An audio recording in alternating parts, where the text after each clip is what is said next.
আগে ভিডিওটা দেখুন কি বলে।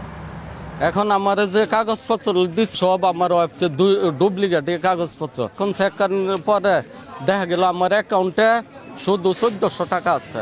10 কোটি টাকা নিয়ে পালানোর 5 দিন পার হলেও ধরা ছোঁয়ার বাইরে নরসিংদীর রায়পুরায় ডাচ বাংলা ব্যাংকের এজেন্ট সততা এন্টারপ্রাইজের স্বত্বাধিকারী শহীদুল ইসলাম লিটন প্রতিদিন ব্যাংকের সামনে এসে কেউ না কেউ করছে না হাজারি। এদিকে গ্রাহকদের টাকা আত্মসাতের কারণে আত্মহত্যা করেছেন সেলস ম্যানেজার আব্দুল কাইয়ুম। নরসিংদী প্রতিনিধি লক্ষণ বর্মনের তথ্যছবিতে ইমুল কাসিম। ভাই সকলকে অনুরোধ করতেছি আমার ভিডিওটা শেয়ার করে দিন এবং সকলকে জানিয়ে দিন টাকা ব্যাংকে থাকবে না, টাকা থাকবে আপনার বাড়িতে। কারণ এমন একদিন আসবে আপনার টাকা সহ ব্যাংকের এজেন্সিরা উধাও হয়ে যাবে ভাই, তখন আপনার কান্না ছাড়া আর কিছু করার থাকবে না। আমি বিচার চাই আর আমার টাকা চাই। গ্রাহকদের আহাজারি ও তাদের চোখের পানি বলে দেয় কতটা কষ্ট করে জমানো পুঁজি আমানত রেখেছিলেন নরসিংদীর রায়পুরার আলগিবাজারের ডাচ বাংলা ব্যাংকের এজেন্ট সততা এন্টারপ্রাইজে। আমি চ্যালেঞ্জ দিয়ে বলতে পারি ভাই, যে 10 কোটি টাকা নিয়ে চলে গেছে তার কোনো বিচার হবে না, তাকে খুঁজেই পাবে না, কিসের আবার বিচার করবো? ওটা বাংলাদেশ বা এটা বুঝতে হবে। আপনার টাকা ব্যাংকে পড়ে থাকলে আপনার টাকা তুলে নিয়ে আসেন, কারণ একদিন দেখবেন আপনার টাকা উদয় হয়ে গেছে, তখন আপনি যত জিডি করেন, যত মামলাই করেন, এই টাকার ফেরত পাইবেন না।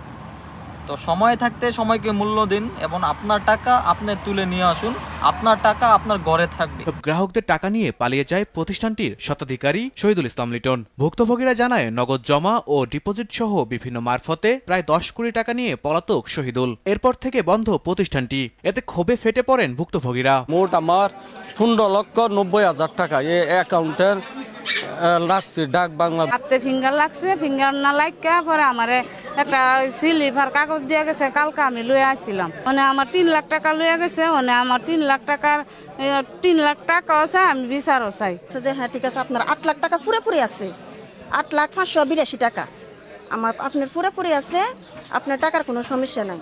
এ কথা বলে আমি গেছি গা, আইসি পরে রোববারে ব্যাংক বন্ধ। আমি ভৈরব গেছি, নরসিংদী গেছি, যাওয়ার পরে আমার 79,000 টাকা পাইছি। আমি আমার 8,582,000 টাকা থেকে আমি 79,000 টাকা পাইছি, আর আমার 7,11,000 টাকা নাই। মোট আমার 16 লাখ টাকা আছে 4 জনে মিলে। দেশের নাম করা একটা ব্যাংক প্রতিষ্ঠান যদি এত এত টাকা নিয়ে উদয় হয়ে যায়, তাহলে আমাদের মতো সাধারণ মানুষ কি করবে? এই যে 10 কোটি টাকার মধ্যে 60% টাকা প্রবাসীদের, এত এত টাকা প্রবাসীদের টাকা ব্যাংক থেকে চুরি করে নিয়ে যাইবো, মানে আমাদের কোনো কিছু বলার নাই ভাই। আমরা কি বলবো ভাই? আমরা কারা? আমরা কে ভাই? বাংলাদেশের আমরা কিছু হই? আমরা কিচ্ছু হই না ভাই।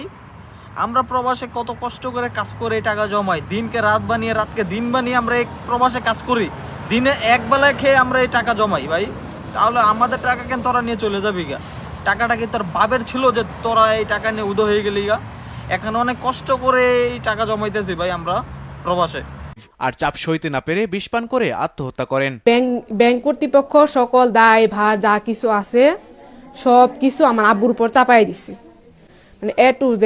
তাকে মেন্টালি অনেক প্রেশার দিছে, যার জন্য সে খাওয়া দাওয়া টোটালি বন্ধ, সব কিছু অফ করে দিছে। মানে রাতে সারা রাত কান্না করছে। ফোর্স করে বলছে যে আপনি টাকা দিবেন, আপনি সবকিছু দায়ী, এবং ডিট করে রেখে দিচ্ছে, সিগনেচার করে রেখে দিচ্ছে যে আপনি সবকিছুর জন্য দায়ী।